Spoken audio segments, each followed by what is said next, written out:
Nero Claudius Caesar Augustus Germanicus, commonly known as Emperor Nero, was born on December 15, 37 CE.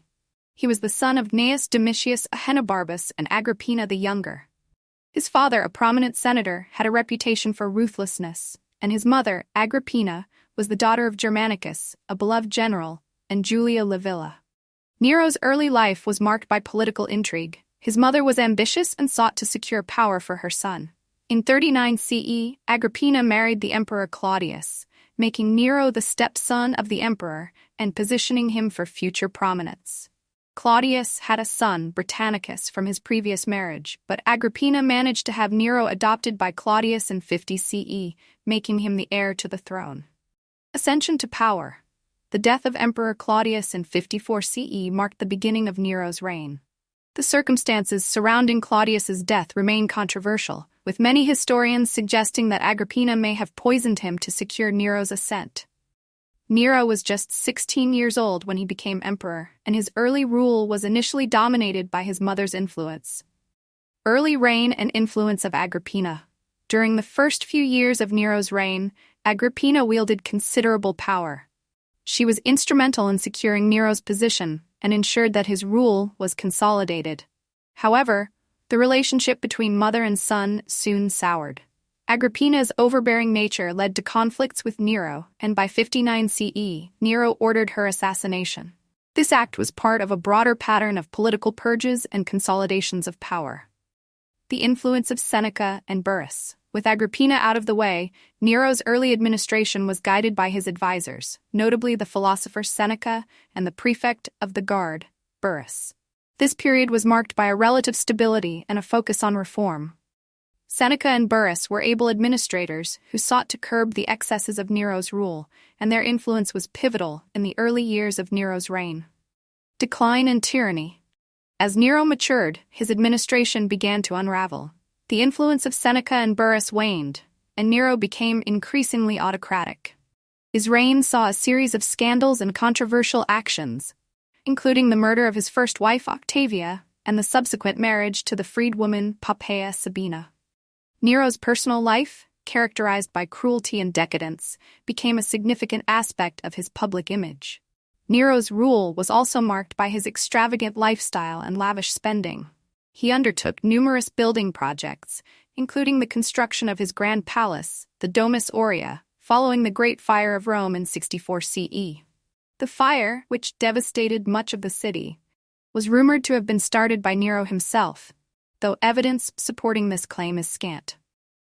The Great Fire of Rome. The Great Fire of Rome in 64 CE was a pivotal event in Nero's reign. The fire raged for 6 days and 7 nights, destroying much of the city. Nero's response to the disaster was controversial. He provided aid to the victims and began rebuilding efforts, but his handling of the aftermath was criticized. Some accounts, including those by the historian Tacitus, suggest that Nero used the fire as an opportunity to clear space for his new palace, and that he blamed the Christians for the disaster, leading to severe persecution. Persecution of Christians. The persecution of Christians during Nero's reign is one of the most notorious aspects of his rule.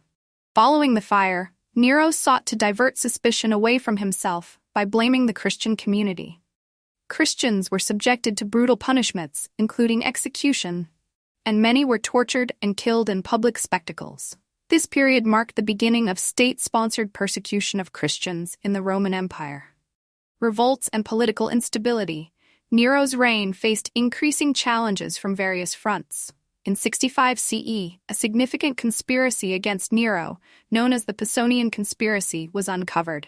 Led by the senator Gaius Calpurnius Piso, the conspiracy sought to overthrow Nero and install a more favorable ruler. The plot was suppressed, and many of those involved were executed, further fueling Nero's paranoia and authoritarian tendencies. In addition to political conspiracies, Nero faced military revolts. In 68 CE, the governor of Gaul, Gaius Julius Vindex, led a rebellion against Nero. Although Vindex's revolt was eventually suppressed, it marked the beginning of a series of uprisings and rebellions that would destabilize Nero's regime. Fall and death. Nero's reign came to a dramatic end in 68 CE. The continuous revolts and growing dissatisfaction among the elite led to widespread discontent. The Roman Senate declared Nero a public enemy, and he was declared a hostis by the Senate. Facing imminent defeat, Nero fled Rome and took refuge in a villa outside the city. On June 9, 68 CE, Nero committed suicide with the assistance of his secretary. His final words were reportedly, "Qualis artifex pereo." What an artist dies in me. With his death, the Julio-Claudian dynasty came to an end, and a period of civil war known as the Year of the Four Emperors ensued. Legacy and historical assessment. Nero's legacy is one of infamy and controversy. He is often remembered as one of Rome's most tyrannical and extravagant emperors. His rule is characterized by brutality, excess, and persecution, particularly against Christians. Ancient sources, including Tacitus, Suetonius, and Dio, offer a largely negative view of Nero, portraying him as a cruel and ineffective ruler. Thank you for watching. Please subscribe our channel.